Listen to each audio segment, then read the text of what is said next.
Okay.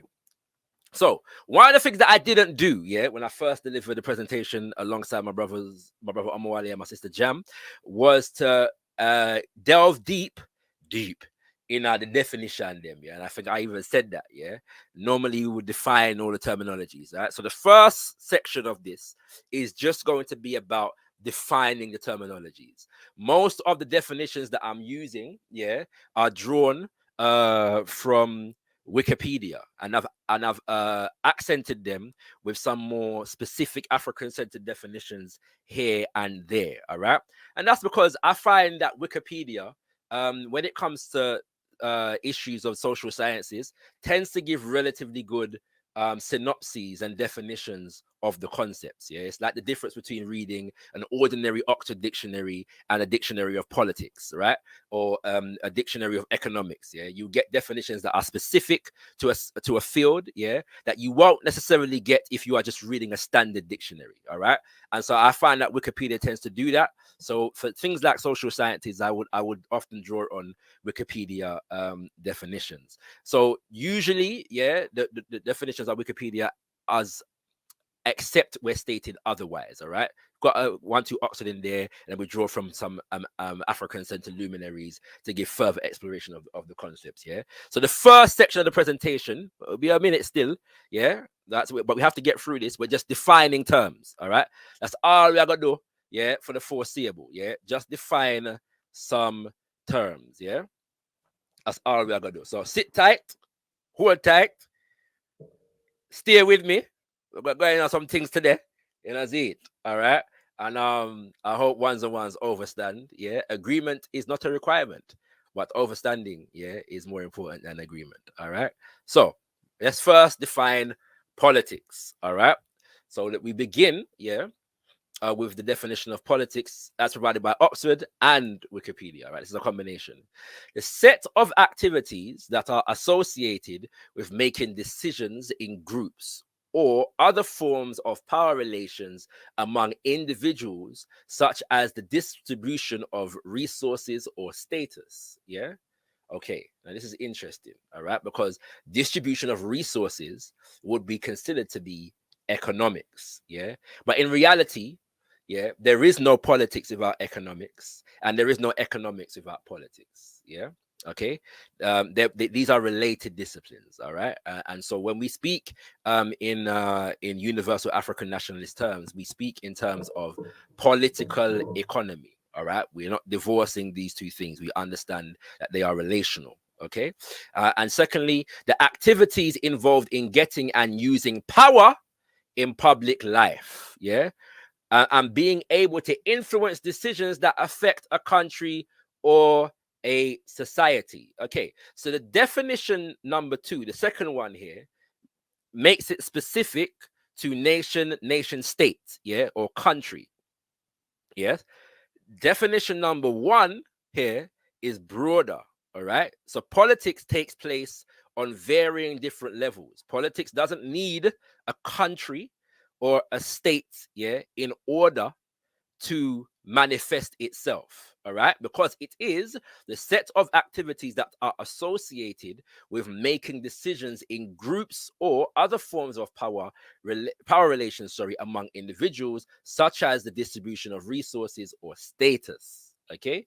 All right, so we have to bear that in mind. Yeah, oftentimes we reduce politics to what takes place within the realms of government of a specific, in this day and age, nation state. But that is not the confines of politics. That is an example or a particular expression of politics. All right, we take this further. This is me being initiated into manhood, yeah, in the year 2004. The man that you can see behind me, or the men that you can see behind me, are my uncles and my father. My father is the one speaking. And this is here because as a part of our initiation process, we were taken through what is called the Kuroida, yeah, which is a Shona word which relates to the idea of having a body of knowledge, yeah. And so we were asked various different questions, and I had to be able to answer these questions at the initiation ceremony itself from memory. All right. And so we were taught in the Al-Qaeda and Revivalist movement growing up that politics is the science and art of power acquisition and nation building from a clear philosophical and ideological perspective. Yeah, what do we mean by science? Science is natural law or knowledge that has been tested and proven. What do we mean by art? Art is skill and craft in the application of knowledge. Yeah, so the science is the study, yes, and the acquisition of the knowledge, and the art is the application of that knowledge in terms of social relations. Well, that's what politics is, but that also relates to to economics, and other disciplines. Yeah. All right. So politics is the science and art of power acquisition and nation building, and I should add to that, nation maintenance. Yeah, because politics continues once the nation is built. All right. Power acquisition and nation building or nation maintenance from a clear philosophical and ideological perspective. There are no politics, yes, or political relationships, political activities that do not begin from the basis of ideation, all right, or perspective. Yeah, that's a fundamental. Okay, all politics takes place within the realms of ideation or ideology and perspective or philosophical ideas. Yeah, we have to understand that particular dynamic. All right, I hope ones and ones are with me. Bear with me. Like I said, we're going to go through a number of different definitions, all related to the title and the subject matter of today. Okay, all right, but the emphasis here is that we cannot reduce politics to what takes place in number 10 Downing Street. Debates between the Labour Party and the Conservative Party. Election every 4 years. And whether we vote. That's an expression of politics, but it's a specific expression of politics that we will get to later on. What we're going to define is nation. What is a nation? A nation is a community of people formed on the basis of a combination of shared features, such as language, history, ethnicity, culture, and or territory. So it can be any combination of the above. A nation is thus the collective identity of a people, of a group of people, understood as defined by those features, i.e., language, history, ethnicity, culture, and territory, etc. Yeah. A nation is generally more overtly political than an I should say ethnic group or ethnicity. It has been described as a fully mobilized or institutionalized ethnic group. Once again, a fully mobilized or institutionalized ethnic group.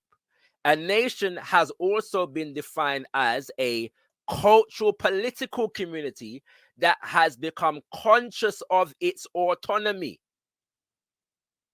What did I hear me say?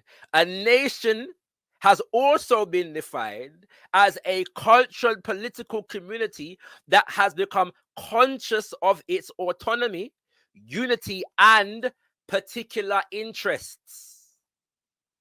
So a nation is distinct from a nationality and a nation state. A nation doesn't require a nation state or a nationality in order to exist, in order to be conscious of itself. In fact, practically every nation state that exists today, yes, prior to its formally coming about, was predicated upon the realization of a national consciousness. Yeah. And that includes colonies, because colonies are an expression of the national consciousness of the colonizer. Okay, so let's go forward. What is a nationality? Nationality is a legal identification. Nation doesn't require you to have a legal identification. Nationality is a legal identification of a person in international law, establishing the person as a subject, a national of a sovereign state. It affords the state jurisdiction, over the person, and affords the person the protection of the state against other states.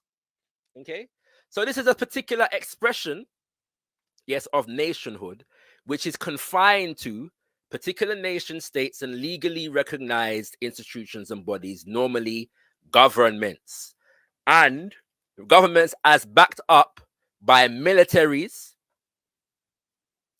and related economic institutions. All right. I hope everyone's following me. Yeah, we're just defining terms to lay the foundation for what we're about to get into. All right. This is what I didn't do when I was hosting Brother Omowale and Sister Jam. All right. So what is a state? Various different definitions of the state.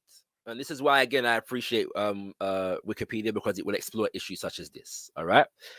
There is no academic consensus on the definition of the state. The term state refers to a set of different but interrelated and often overlapping theories about a certain range of political phenomena.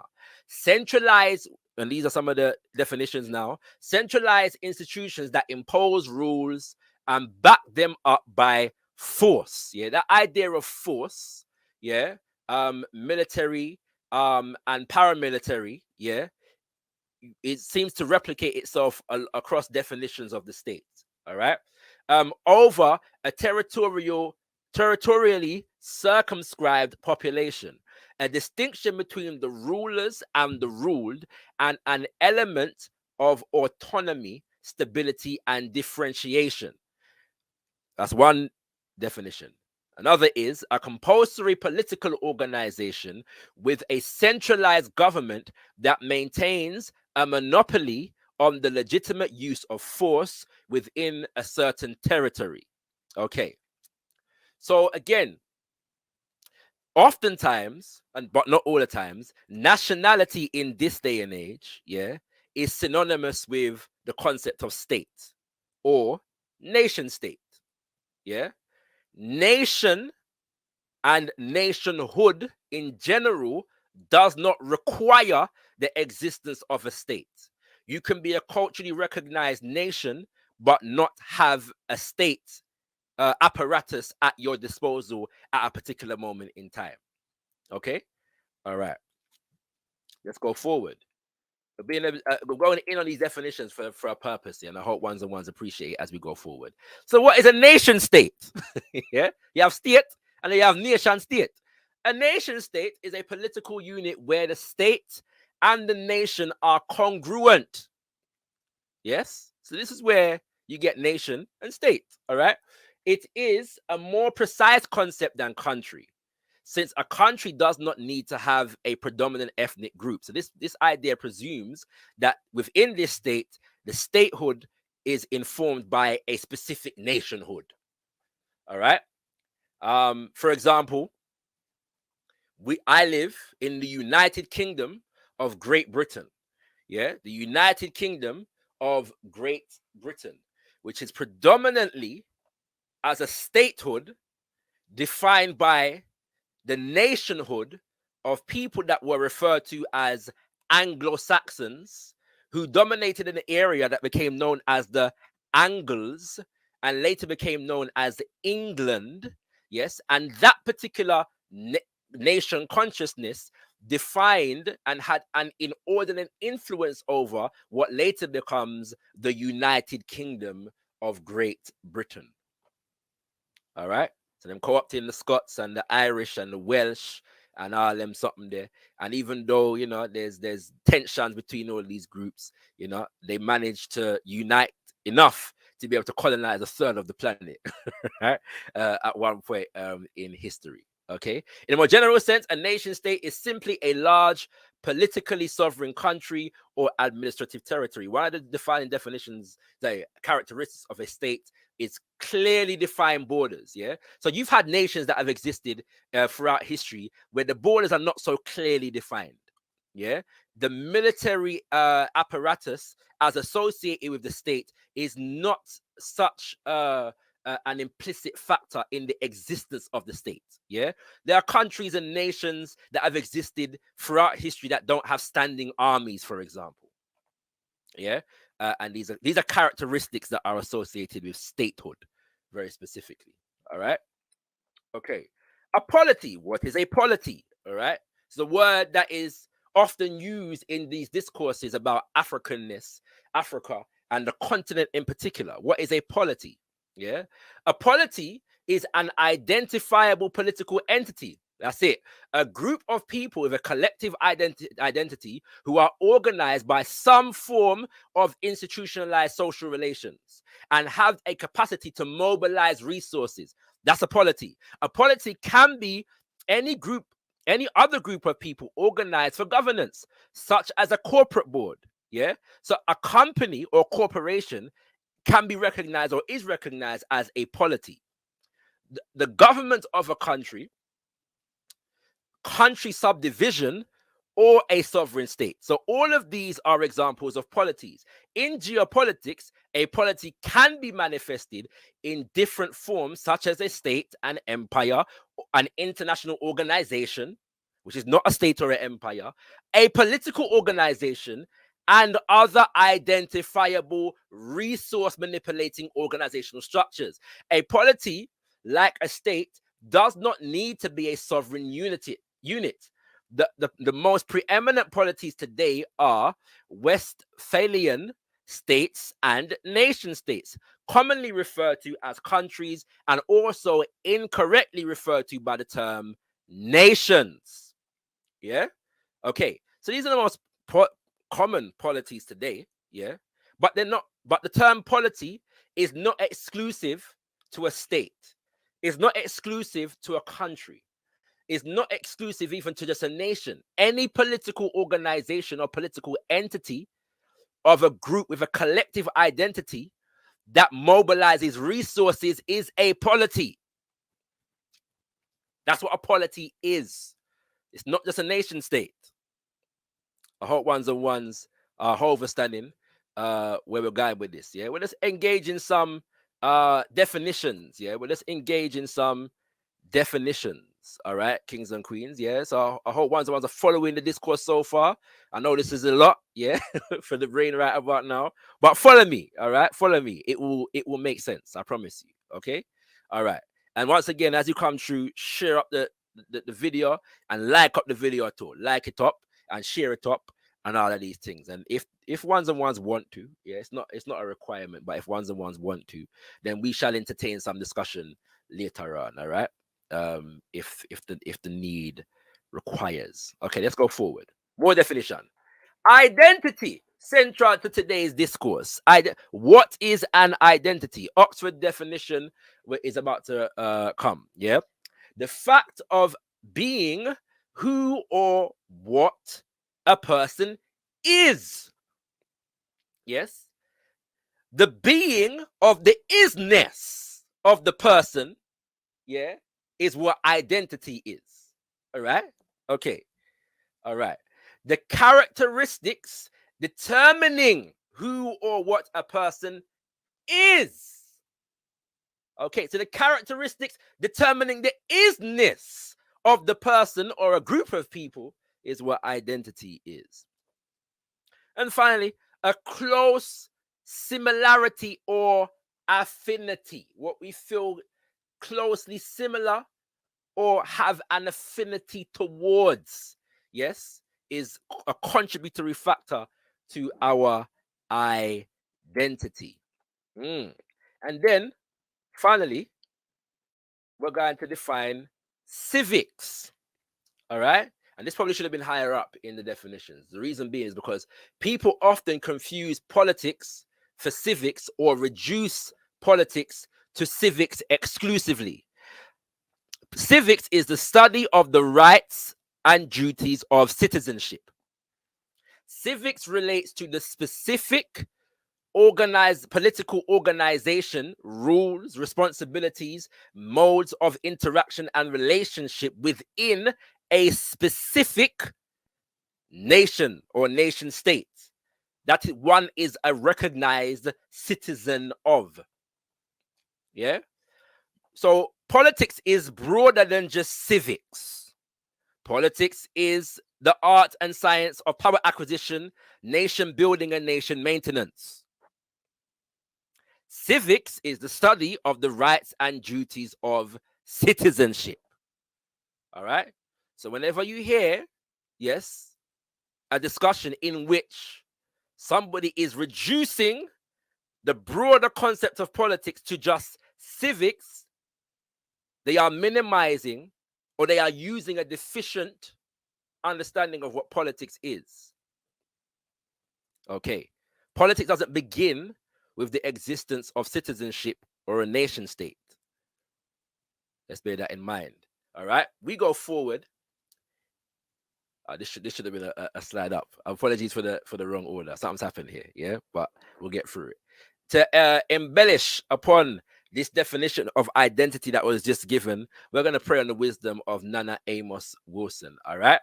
In the book Blueprint for Black Power, the Helios Biblos, yeah, the crystallizer of the Black nationalist philosophy in the 21st century.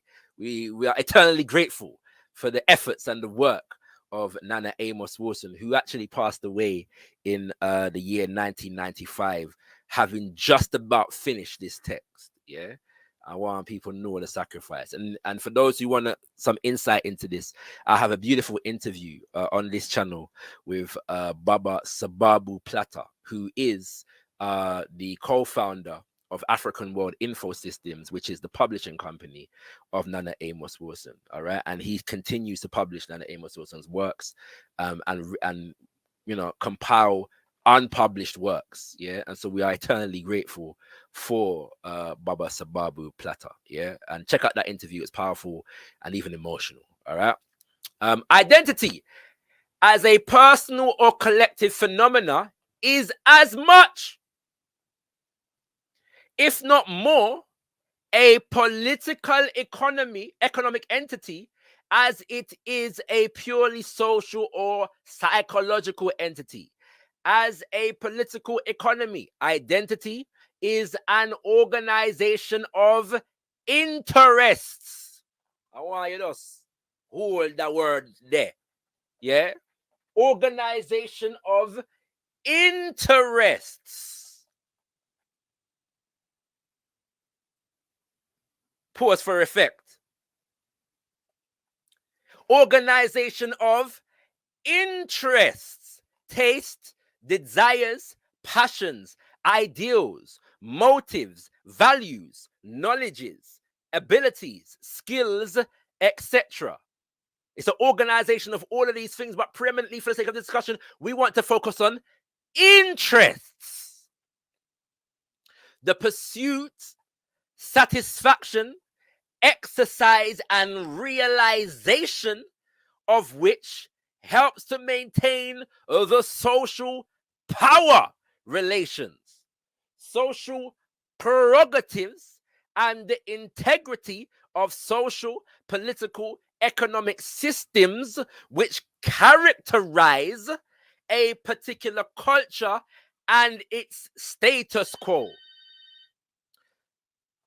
Give me 2 seconds, kings and queens. Sound like me have a something go on downstairs, all right? Just give me 2 seconds. I apologize profusely for this slight interruption in the proceedings. All right, just give me 2 seconds.